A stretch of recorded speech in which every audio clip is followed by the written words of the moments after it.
میں ہوں تیرا ناول بہت ہی رومانٹک اور ایموشنل ہونے جا رہا ہے ناظرین، تو چلتے ہیں آج کی ایپیسوڈ نمبر 15 کی طرف۔ صبح یونی سے آرزو نے عبداللہ کو اس طرح اگنور کیا تھا جیسے کبھی اس سے پہلے کبھی نہ ملی ہو۔ وہ آج کسی خیالوں میں نہیں کھوئی ہوئی تھی، بلکہ آج تو وہ سر کے پوچھے ہر سوالات کے جوابات دے رہی تھی، جبکہ یہ سب دیکھ کر عبداللہ اس کی طبیعت ناساز لگتی ہے۔ السلام علیکم۔ کلاس ختم ہونے کے بعد وہ خود اس کے ساتھ والی سیٹ پر بیٹھ کر سلام کرتا ہے۔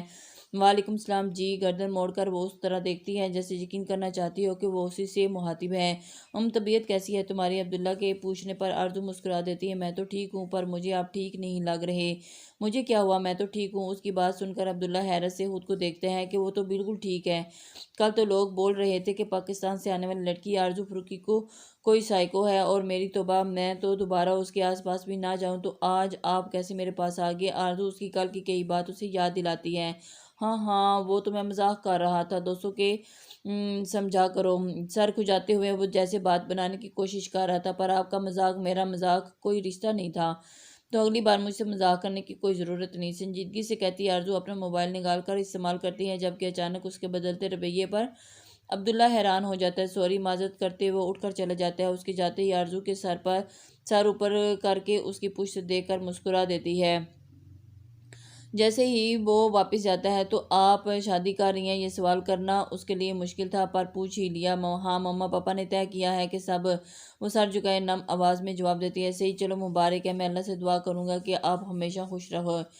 اپنے دل پر قابو پاتے وہ اسے مبارکباد دے رہا تھا۔ شکریہ تمہارا۔ اس کی اس بات پر وہ غصہ ہو کر اٹھ کر چل جاتی ہے۔ جب اس کے جاتے ہوئے وہ سر اوپر کیے اس کی پشت دیکھ نم آنکھوں سے مسکرا کر اس کے لیے دعا کرتا ہے۔ یہ اس کے لیے کیسی ہو؟ فون اٹھاتے ہی سوال آتا ہے۔ ٹھیک ہوں بھائی، آپ کیسے ہیں؟ جس کا 8 مہینوں کے بعد اچھے سے جواب ملتا ہے، جسے آواز سن کر خوشگوار حیرت سے موبائل کو کان کے ساتھ لگا کر ہٹا کر دیکھتا ہے۔ میں بھی ٹھیک ہوں۔ کیا کر رہی ہو؟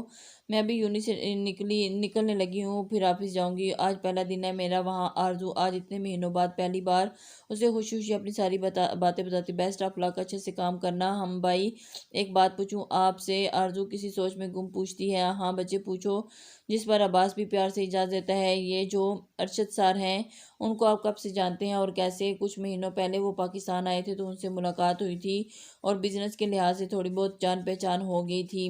کیوں؟ اس کے پوچھنے پر عباس جواب دیتے ہیں۔ وہ آخر میں سوال کرتا ہے، بھائی آپ کو معلوم ہے ارشد صاحب کتنے بہن بھائی ہیں؟ آرزو پھر سے سوال کرتی ہے، جس پر دوسری جانب بیٹھا عباس مشکوک ہو جاتا ہے۔ آخر آرزو ارشد کے معاملے میں اتنی دلچسپی کیوں دکھا رہی تھی، پر اسے کیا معلوم کہ اصل میں وہ کس کے معاملے میں دلچسپی دکھا رہی ہے۔ ان کی 2 بہنیں اور 2 بھائی ہیں، انس اور عبداللہ نام تھے، اور ان میں میں مل چکا ہوں ان سے بھی۔ انس اب آرزو الجھ جاتی ہے۔ اگر عباس ان سے مل چکا ہے تو پھر عباس کو عبداللہ واضح کیوں نہیں لگا؟ عبداللہ بھائی، عبداللہ آپ عبداللہ سے بھی مل چکے ہیں؟ آرزو پھر پوچھتی ہے۔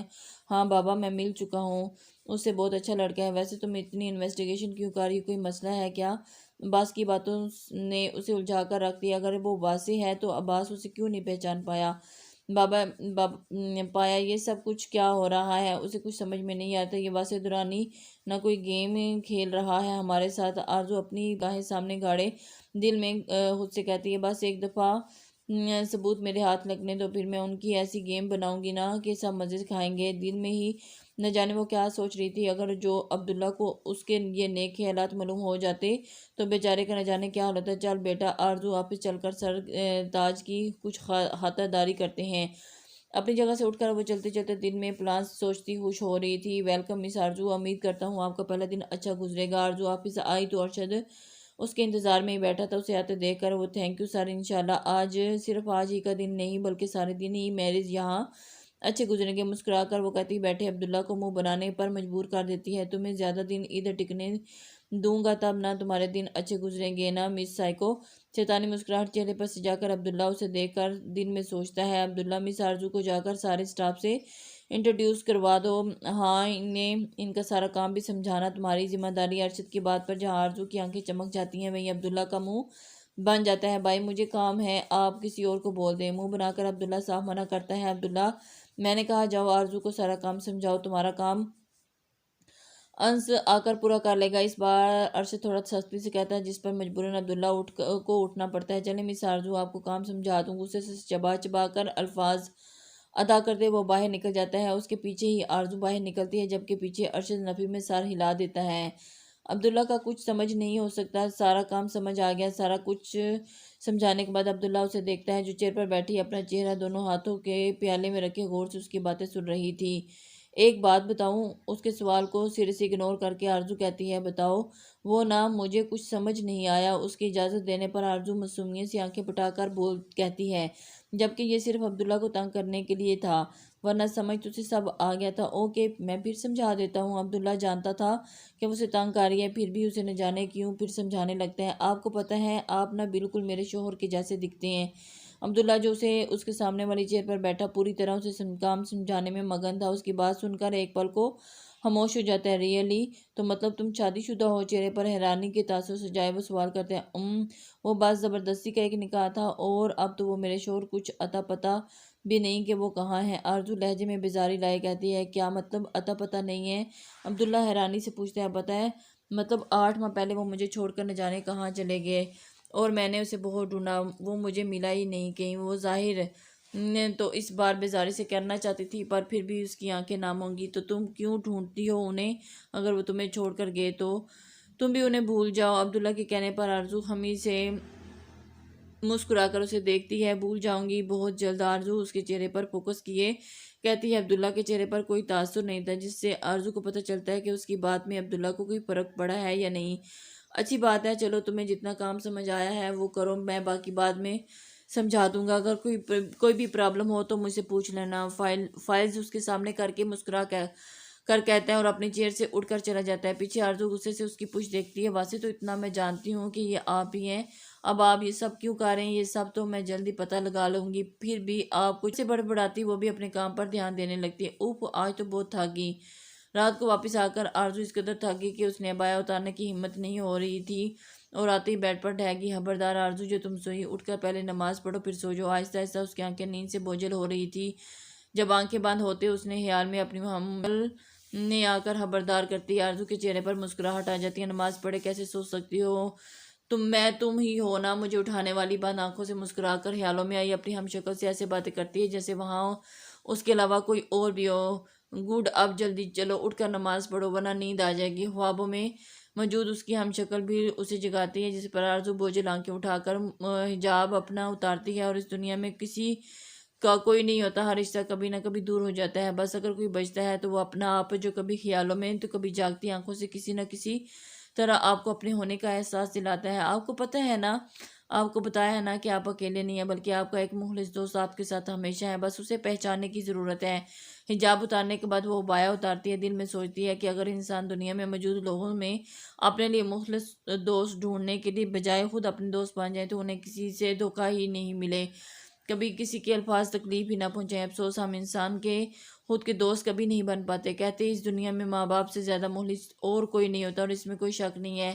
ماں باپ اپنی اولاد کے ساتھ ہمیشہ مخلص ہوتے ہیں، پر بعض اوقات ماں باپ بچوں کے اچھے دوست نہیں بن پاتے۔ کچھ معاملات میں اپنے بچوں کو سمجھ نہیں پاتے، جس کی وجہ سے بچے ماں باپ سے چھوڑ کر دوسروں سے دوستیاں کرتے ہیں اور انہیں ہمراز بناتے ہیں، کیونکہ ان سے سب سے زیادہ مخلص سمجھ لیتے ہیں، اور پر ہر دفعہ ایسا نہیں ہوتا۔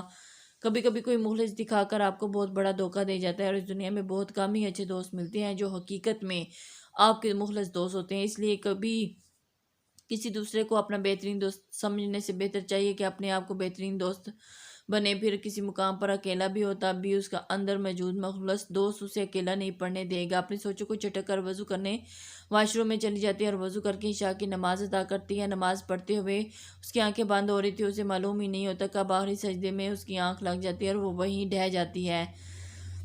صبح اس کی آنکھ اپنے فون کے الارم پر بجتی ہے، جہاں فجر کے وقت الارم سیٹ کیا ہوا تھا۔ جہاں آس پاس کوئی مسجد نہیں تھی، اسے اذان کا وقت نہیں آتا تھا، اس لیے اس نے اپنے فون پر اذان کا الارم سیٹ کیا تھا۔ میں ادھر ہی کیا کر رہی ہوں؟ نیند سے اٹھتے ہی اس نے اپنی کمر میں درد سا محسوس ہوتا ہے، جبکہ خود ابھی بھی نماز پر دیکھ کر کچھ پل اسے سمجھ نہیں آتا کہ میں رات ادھر ہی سو گئی تھی۔ اوپ اللہ، میں نے نماز پوری پڑھی تھی کہ نہیں؟ خود سے سوال کرتی ہے۔ اب نماز کی ٹینشن ہوگی، یا اللہ میں کل بہت زیادہ تھکی تھی، مجھے معلوم ہی نہیں ہوا کہ مجھے کیسے نیند آ گئی، اور مجھے یاد ہی نہیں رہا کہ میں نے نماز پوری پڑھی تھی کہ نہیں۔ آپ مجھے معاف کر دیں پلیز۔ وہ وہی پر بیٹھے بیٹھے دل ہی دل میں اللہ سے مخاطب ہو جاتی ہے اور معافی مانگتی ہے، پھر اٹھ کر کپڑے بدل لیتی ہے اور فریش ہونے چلی جاتی ہے۔ پوری رات سجدے میں حالت اس کی کمر میں کندھوں میں درد ہو گیا تھا، پر اگنور کیے وہ فریش ہو کر نماز پڑھتی ہے۔ یا اللہ، زندگی کے ان مہینوں میں بہت اپنوں سے دور ہو گئی ہوں، ماں باپ سب بہن بھائی، نہ جانے کیسا شکوہ کیسی ناراضگی پال کر بیٹھی ہوں، پر مجھے سکون کسی صورت میسر نہیں۔ واسع کو میری قسمت میں آپ نے لکھا تھا اور اس کے لیے میں نے دل میں جذبات اپنے لیے ڈالے تھے، اور اب اچانک ان سے دوری مجھے اندر ہی اندر تکلیف دے رہی ہے۔ مالک پلیز مجھے میرے واسع لوٹا دے۔ 8 ماہ کی طرح آج بھی وہ یہی الفاظ دہرا رہی تھی اور اپنے اللہ سے اپنی محبت مانگ رہی تھی۔ اس کے دل کی تکلیف کا اندازہ صرف اس کا رب ہی کر سکتا تھا۔ میں جانتی ہوں کہ عبداللہ واسع ہے، پر اگر واسع نہیں بھی ہے تو یہ صرف میرا وہم ہے۔ تب بھی میرے واسع کو میرے پاس لا دے میرے رب پلیز۔ ہاتھ اپنے آنسوں سے بھیگے چہرے پر پھیر کر وہ اٹھ جاتی ہے، جبکہ دور بیٹھا کوئی شخص اسے لیپ ٹاپ پر نظر آتے اس کے چہرے پر موجود آنسوں کو دیکھ کر ضبط کرتا ہے۔ سوری وافی، بہت رلایا ہے نا تمہیں؟ اب صرف 3 دن، اس کے بعد خود تمہارے پاس آؤں گا اور پھر کبھی تمہیں دور نہیں جانے دوں گا۔ لیپ ٹاپ پر ہاتھ پھیرتے ہوئے وہ مسکرا کر بولتا ہے، خود بھی نماز پڑھنے چلا جاتا ہے۔ کیا وامی سائیکو، تمہاری طبیعت تو ٹھیک ہے؟ یونی کی گیٹ سے اندر آتی آرزو کو دیکھ کر عبداللہ، جو وہاں اپنے دوستوں کا انتظار میں کرتا، اس کی سوجی ہوئی آنکھیں دیکھ کر اس کے پاس آ کر پوچھتے ہیں، آپ کو کیا میری طبیعت خراب ہو یا صحیح ہو؟ اس وقت اس کا چہرہ نہ جانے کیوں آرزو کو غصہ آتا ہے، جس کا اظہار وہ اپنے لہجے میں ہی کر لیتی ہے۔ بھلائی کا تو زمانہ ہی نہیں ہے، اتنے آرام سے پوچھنے آیا ہوں، تم نے لڑنے کے لیے تیار بیٹھی ہو؟ اس کے لہجے میں عبداللہ برا مان جاتا ہے۔ ہاں تو مت کریں بھلائی میرے ساتھ، غصے سے کہتی وہ پھر سے آگے چلنے لگتی ہے، پر مجھے کرنی ہے نا، آخر میں تمہارا کلاس فیلو ہونے کے ساتھ ساتھ تمہارا باس بھی ہوں۔ کچھ دیر میں کھڑے رہنے کے بعد وہ پھر سے بھاگ کر آرزو کے آگے آ جاتا ہے۔ باس ہے تو باس ہی بن کر رہیں، شور بننے کی ضرورت نہیں، میں مروں یا جیوں آپ کا مسئلہ نہیں۔ آرزو آج کچھ زیادہ ہی غصے میں لگتی ہے، جبکہ عبداللہ تو اس کے الفاظ پر لب پیچ کر خاموش ہو جاتے ہیں۔ اور ہاں، دوبارہ مجھے تم بولنے کی ضرورت نہیں، تو برائے مہربانی آپ مجھ سے آپ کہہ کر مخاطب کریں۔ جاتے جاتے رک کر وہ پھر اس کی جانب مڑ کر انگلی اٹھا کر بولتی، تیز تیز قدموں سے چل کر اپنی کلاس کی جانب بڑھ جاتی ہے، جبکہ اس کے غصے پر عبداللہ جھرجھری لیتا ہے، واپس مڑ جاتا ہے۔ السلام علیکم سر۔ ارشد کے کیبن میں آ کر آرزو انہیں سلام کرتی ہے۔ وعلیکم مس آرزو۔ ارشد جواب دے کر اسے سوالیہ نظروں سے دیکھتا ہے۔ انہیں کوئی کام تھا سر؟ آپ سے کچھ بات کرنی تھی، یہ تھوڑی پرسنل ہے پر کرنا ضروری ہے۔ آرزو تمید باندھتی ہے، آپ پہلے بیٹھیں اور پھر بتائیں کیا بات ہے۔ ان کے کہنے پر آرزو کرسی کھینچ کر بیٹھ جاتی ہے اور اپنی بات کہنے کے لیے الفاظ ترتیب دے، سر کیا عبداللہ آپ کے سگے بھائی ہیں؟ اس کے سوال پر ارشد کچھ حیران ہو جاتے، آپ کو وہ میرا سگا بھائی ہے؟ پر آپ کیوں پوچھ رہی ہیں؟ ارشد کے اتنے یقین سے کہنے پر آرزو کے الفاظ ہی ختم ہو جاتے ہیں، سر آپ سچ بول رہے ہیں نا؟ پلیز اگر کوئی بات بھی ہے تو مجھے بتا دیں، کیونکہ اس سچ میں میری زندگی جڑی ہے۔ آرزو کا لہجہ آخر میں نم ہو جاتا ہے، جسے ارشد محسوس کو حیرانی ہوتی ہے۔ مس آرزو، میں نہیں جانتا آپ اتنی ایموشنل کیوں ہو رہی ہیں، پر یقین جانیے عبداللہ میرا سگا بھائی ہے، آپ چاہے تو کسی اور سے بھی پوچھ سکتی ہیں۔ ارشد اس کے ایموشنل ہونے کی وجہ پوچھے بغیر اسے یقین دلاتا ہے، اوکے تھینک یو سر۔ زبردستی مسکراہٹ چہرے پہ سجا کر وہ اٹھ کر باہر نکل جاتی ہے تو ارشد بھی سر جھٹک کر فائل کھول کر مس سائیکو، کیا آپ ٹھیک ہیں؟ آرزو کے کیبن سے گزرتے ہوئے عبداللہ کی نظر اس کی روتی آنکھوں پر پڑتی ہے اور اس سے رہا نہیں جاتا، اس لیے پوچھ لیتا ہے، آپ پھر آگے؟ آنکھیں صاف کر کے غصہ دکھاتی ہے، ہاں تو آپ کو روتے دیکھا اس لیے آ گیا۔ اس کے پھر سے غصہ کرنے پر عبداللہ دل ہی دل میں خود کو کوستا ہے کہ کیوں آ گیا یہاں، میں ٹھیک ہوں، اب پتہ چل گیا نا، تو جائیں اب۔ اسے جواب دیتی واپس جانے کا کہتی ہے، ویسے آپ رو کیوں رہی تھی؟ آپ کو اپنے شوہر کی یاد آ رہی تھی کیا؟ پھر سے میرے جیسے ہینڈسم بندے کو اپنے آس پاس دیکھ کر آپ کو دکھ ہو رہا ہے؟ اپنی شادی شدہ ہونے پر واپس جانے کے بجائے وہ اسے چڑھانے لگتا ہے، مسٹر عبداللہ کیا آپ کو لڑکیوں سے بات کرنے کی تمیز نہیں ہے؟ آرزو غصے سے اپنے سامنے کھڑے اس شخص سے پوچھتی ہے نا، پر آپ کے سامنے آتے ہی ساری تمیز سو جاتی ہے۔ وہ بھی ڈیٹ بن کر مسکرا دیتا ہے، آپ کو پتہ ہے آپ انتہائی بدتمیز قسم کے انسان ہیں۔ اس کے مسکرانے پر وہ اور بھی غصہ ہو جاتی ہے، شکریہ اس تعریف کا، ویسے آپ بھی انتہائی تمیزدار قسم کی لڑکی ہیں۔ وہ بھی اسی طرح کہتا، مجھے غصہ نہ دلائیں اور جائیں یہاں سے۔ غصے سے اسے کہتی وہ فائلوں میں سر دے دیتی ہے، ایسے کیسے جاؤں، یہ میرا آفس ہے۔ وہ بھی اپنا آفس کا روب جھاڑتے ہیں، ہم اوکے آپ رہیں اپنے آفس میں چلی جاتی ہوں یہاں، ویسے بھی مجھے آپ جیسے بدتمیز شخص کے آفس میں جاب کرنے کا کوئی شوق نہیں۔ اپنی جگہ سے اٹھ کر وہ سارا سامان اٹھا کر جانے لگتی ہے، پر عبداللہ اس کا راستہ روک لیتا، اچھا سوری جا رہا ہوں، آپ پلیز ادھر رہیں آپ کے، وہ معذرت کہتا ہے، وہاں سے چلا جاتا ہے۔ پیچھے آرزو اپنی آنکھوں سے نکلنے کو بےتاب آنسوں کو بہنے کی اجازت دے دیتی ہے، قسمت نے کس موڑ پر کھڑا کر دیا، اب نہ جانے اب اور کیا ہونا تھا واسے، مجھے نہ جانے کیوں یقین نہیں آ رہا کہ یہ آپ نہیں ہیں، پر سب لوگ کہہ رہے ہیں کہ یہ عبداللہ ہے، پر اگر یہ عبداللہ ہے تو اس کا چہرہ آپ جیسا کیوں ہے؟ آرزو نم آنکھوں سے اس سے باتیں کرتی ہے جبکہ واسل لیپ ٹاپ سے اس کی باتیں سن کر مسکرا دیتا ہے۔ جلدی ہی تمہارے پاس آ جاؤں گا، پھر تمہیں سب کچھ سمجھ آ جائے گی۔ مسکرا کر اسے بولتا وہ لیپ ٹاپ بند کر کے بیٹھ جاتا ہے۔ اب اسے 2 دن بعد آرزو کے سامنے جانے کی تیاری کرنی تھی۔ ہیلو آرزو، کیسی ہو؟ میں ٹھیک ہوں اپی، آپ کیسی ہیں؟ آفس میں کام کرتے ہوئے سے نوشین کا فون آتا ہے، جیسے دیکھ کر اس کے چہرے پر مسکراہٹ آ جاتی ہے۔ 8 ماہ پہلے جو کچھ بھی ہوا اس کے لیے آرزو ناراض تو نوشین سے بھی ہوئی تھی۔ آرزو کو منا لیا تھا جس کی وجہ سے اب آرزو کبھی کبھی اس سے بات کر لیتی تھی۔ میں ٹھیک ہوں، وہ نوشین کچھ بولتے بولتے رک جاتی۔ کیا ہوا آپی، کوئی بات ہے؟ آرزو اس کی چھپی خاموشی نوٹ کر کے اس سے پوچھتی ہے۔ متوجہ ہو جاتی ہے، مما پاپا نے میری شادی طے کر دی ہے۔ اس کی بات پر آرزو کو جھٹکا لگتا ہے۔ ایسے کیسے ممکن تھا؟ کیا آپ نے انہیں بتایا نہیں کہ آپ بھائی کو پسند کرتی ہیں؟ آرزو کو اپنے بھائی کی فکر ستاتی ہے تو وہ تو اتنی دور سے اسے بتایا تھا، پر انہوں نے کہا کہ انہیں عباس پسند نہیں۔ نوشین کی آواز روند گئی تھی۔ اچھا فکر نہ کریں آپی، اللہ کی مرضی کے بغیر ایک پتہ بھی نہیں ہل سکتا، پھر شادی تو بہت دور کی بات ہے۔ اگر بھائی آپ کے نصیب میں ہوں گے تو وہ آپ کو ضرور ملیں گے۔ دل تو اس کا اپنا بھی دکھ رہا تھا، پر پھر بھی اسے تسلی دے رہی تھی۔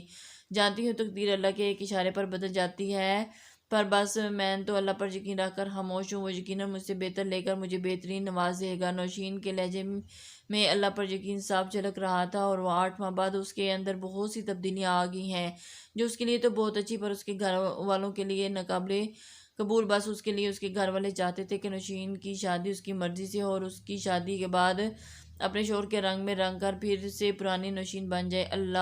ان اللہ یحب المتوکلین، بے شک اللہ تو توکل کرنے والوں سے محبت فرماتا ہے۔ اور اس کی باتوں کے جواب میں آرزو بس اتنا ہی کہتی ہے، جس پر نوشین مسکرا دیتی ہے۔ آرزو سے باتیں کر کے ہمیشہ کی طرح وہ ہلکی پھلکی ہو گئی تھی، پھر 1-2 اور باتوں کے بعد فون رکھ دیتی ہے۔